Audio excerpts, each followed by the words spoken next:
दोस्तों, स्वागत है आपका प्रभात एग्जाम के YouTube चैनल पर, जहां आपको मिलती है सभी कम्पेटिटिव एग्जाम से जुड़ी महत्वपूर्ण जानकारियां, जो आपको किसी भी एग्जाम में सफल होने में मदद करती है। अगर आप हमारे YouTube चैनल पर पहली बार आए हैं, तो हमें लाइक और सब्सक्राइब जरूर कर लें और हमारे लेटेस्ट वीडियोस सबसे पहले आप तक पहुंचे, इसके लिए बेल आइकन को प्रेस करना ना भूलें। आप चाहे तो यूपीएससी की तैयारी के लिए खुद से पढ़ाई कर रहे हो या फिर किसी प्रतिष्ठित संस्थान से कोचिंग ले रहे हो, इसमें कोई फर्क नहीं पड़ता, क्योंकि इसकी संभावना हमेशा बनी रहती है कि आप कुछ सामान्य गलतियां करें। अगर आपको उन गलतियों के बारे में पहले से पता हो तो आप उन्हें सुधार सकते हैं और अपनी तैयारी को और भी बेहतर बना सकते हैं। नमस्कार, स्वागत है आपका प्रभात एग्जाम के यूट्यूब चैनल पर। ये एक ऐसा प्लेटफॉर्म है जहां आपको मिलती हैं सभी कॉम्पिटिटिव एग्जाम से जुड़ी महत्वपूर्ण जानकारियां, जो आपको किसी भी एग्जाम में सफल होने में काफी मदद कर सकती हैं। अगर आप हमारे YouTube चैनल पर पहली बार आए हैं तो हमें लाइक और सब्सक्राइब जरूर करें और हमारे लेटेस्ट वीडियोस और अपडेट सबसे पहले आप तक पहुंचे, इसके लिए बेल आइकन को प्रेस करना भी ना भूलें। तो आइए शुरुआत करते हैं आज की वीडियो की, जो है mistakes to avoid during preparations of UPSC exams. कई किताबों से पढ़ना। सिविल सेवा परीक्षा के लिए बाजार में अध्ययन सामग्री और किताबों की भरमार ने सभी सीमाओं को पार कर लिया है। प्रत्येक विषयों पर सैकड़ों किताबें और नोट्स अवेलेबल हैं। इनमें से ज्यादातर किताबें सभी विषयों और उप विषयों को कवर करती हैं। ऐसे में उम्मीदवारों के लिए सही किताब को चुनना बहुत मुश्किल हो जाता है और कई बार छात्र एक ही विषय के लिए कई किताबों से पढ़ाई करने लगते हैं। कई किताबों से पढ़ने पर उस विषय पर आपकी जानकारी तो बढ़ेगी, लेकिन स्वतः अपनी नजरिए से उस विषय का विश्लेषण करने की क्षमता पैदा नहीं हो सकेगी। इसलिए एक ही विषय पर कई किताबों को पढ़ना सिर्फ समय का अनुकूल उपयोग कहा जाएगा। पूरी तरह से सिलेबस को नहीं देखना। यूपीएससी का सिलेबस काफी विशाल है। यही कारण है कि उम्मीदवार को इसके हर एक पहलू को कवर करने के लिए सिलेबस को पूरी तरह से देख लेना चाहिए।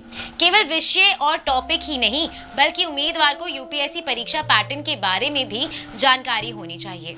हर साल सिलेबस में कुछ न कुछ बदलाव होता है, इसलिए आपको विश्वसनीय स्रोत से नवीनतम जानकारी पाने के लिए अपनी आंखें खुली रखनी चाहिए। रचनात्मक ग्रुप स्टडी का अभाव। अकेले पढ़ाई करना बेहतर है, क्योंकि हर किसी के सीखने की क्षमता अलग होती है। हालांकि अध्ययन के लिए रचनात्मक समूह आपके मनोबल को बढ़ा सकता है और विषय पर पकड़ को भी मजबूत कर सकता है। इतना ही नहीं, बल्कि यही आप कितने पानी में हैं इसकी जांच करने और अपने साथियों की तुलना में आप कहां खड़े हैं उसके बारे में भी आइडिया देने में भी मदद करता है। बस आप ये सुनिश्चित करें कि पढ़ाई के लिए समूह बनाया जाए, ना कि समय बर्बाद करने के लिए। खराब समूह आपके समय प्रबंधन के बिगाड़ सकता है और अच्छा करने की जगह नुकसान पहुंचा सकता है। अखबार में बेमतलब की खबरें पढ़ना।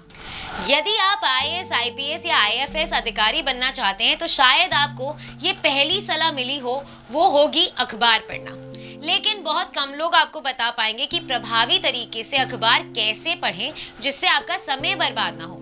उम्मीदवारों का जानकारी इकट्ठा करने के लिए करंट अफेयर्स के साथ साथ विषयों से संबंधित सही टॉपिक ढूंढने में माहिर होना बहुत जरूरी है। उचित लेख और खबरों को पढ़ना आपको अन्य उम्मीदवारों की तुलना में बढ़त दिला सकता है, क्योंकि आमतौर पर प्रश्न पत्र वर्तमान टॉपिकों के आसपास ही तैयारी के लिए आ जाते हैं। सेल्फ स्टडी के मुकाबले कोचिंग संस्थानों पर ज्यादा निर्भरता।